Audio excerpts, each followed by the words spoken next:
Hello everyone, welcome you all for this model.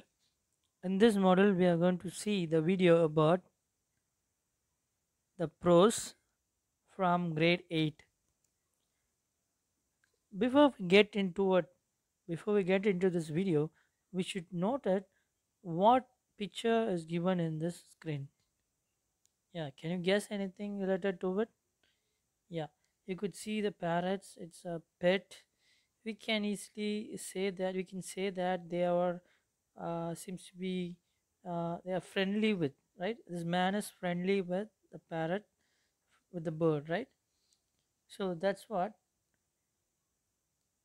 the topic is: a feathered friend. Yes, the name of the lesson is feathered friend, which is written by the author Arthur Clarke. So you can see this story is related with the bird, related about a bird and the some astronauts. Yes, that's it. So let us start something. Let us start learning something about author. Sir Arthur Charles Clarke, CBEFRAS, was an English science fiction writer, a futurist, inventor, undersea explorer, and television series host. He co-wrote the screenplay for the 1968 film 2001, A Space Odyssey, one of the most influential films of all time. So you could see the picture of him.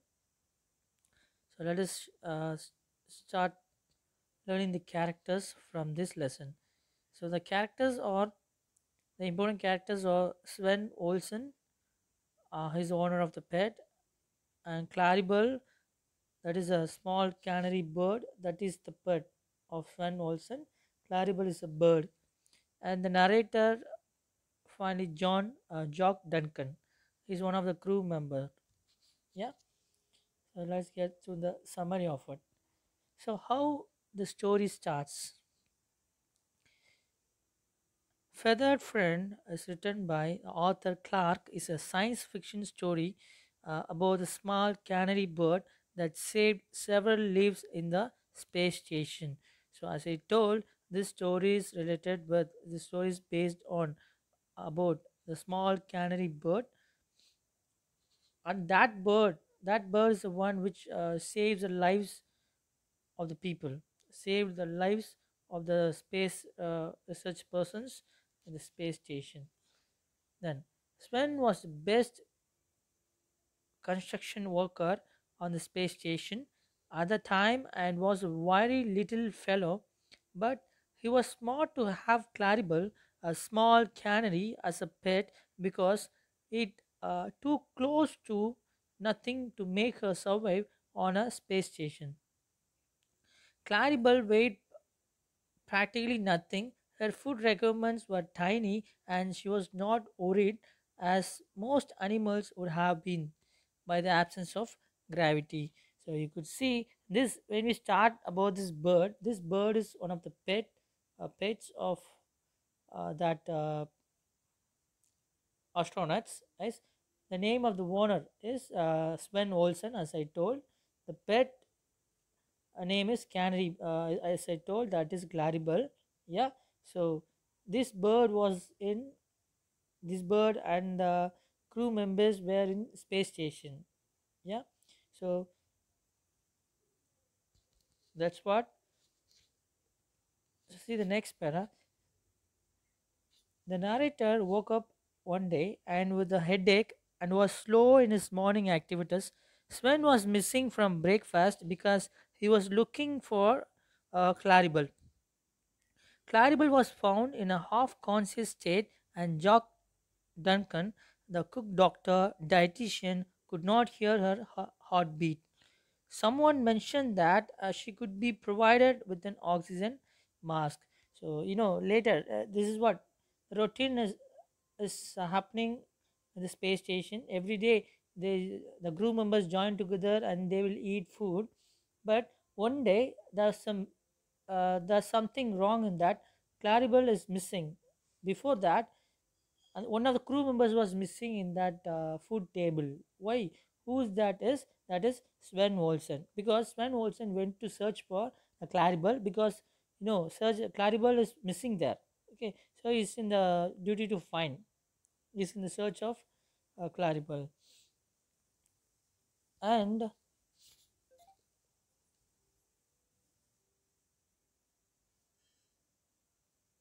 somebody, after finding the Claribel, is looking like unconscious stage. So someone is telling that we can give the oxygen, we can provide oxygen to that Claribel because it seems to be there's a lack of oxygen to the bird. That is what. So they are suggesting to provide oxygen. So then the oxygen revived Claribel, but it was only a matter of time till she passed out again. The narrator realized that Claribel was passing out because of the air quality being poor. An air purifier had frozen because of a rare eclipse by the Earth's shadow, and the alarm worth $500 had failed to go off. If were not for Claribel, nobody in the space station would be alive.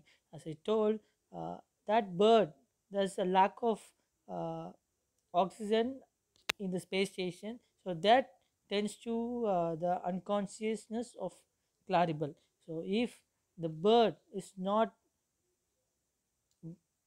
got that unconsciousness, then all the crew members will die, right? That's what.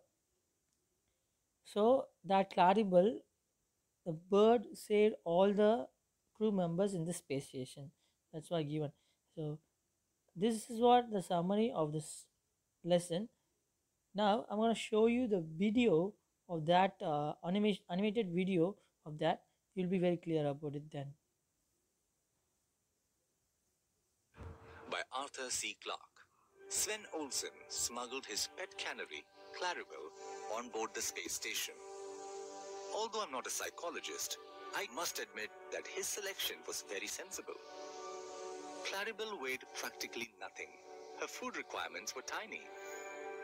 And she was not worried, as most animals would have been, by the absence of gravity. Very soon, she became all our pets, and we looked to her to break the dull monotony of life in zero gravity. We had little trouble hiding our unauthorized guest when VIPs from Earth came visiting. But Claribel got rather noisy when she was upset, and we sometimes had to explain the whistles that came from ventilating shafts.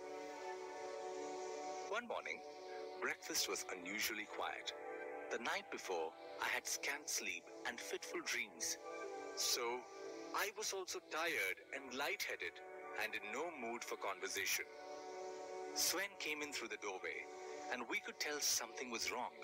He slowly opened his hand, and there lay a tiny bundle of yellow feathers with two clenched claws sticking pathetically up in the air.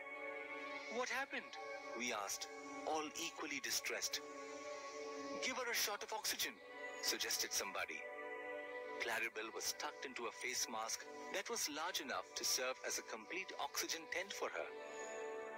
To our delighted surprise, she revived at once and began breathing. Something had been tugging at my memory. I felt that I could do with some of that oxygen when understanding exploded in my brain. I said urgently, "Jim, there's something wrong with the air. That's why Claribel's passed out. I have just remembered that miners used to carry canaries down to warn them of gas." "Nonsense," said Jim. "Both alarms would have gone off." But his assistant reminded him that one alarm was not working anyway. Worried, he went to check and came back 10 minutes later with a sheepish expression. It was one of those accidents that couldn't possibly happen.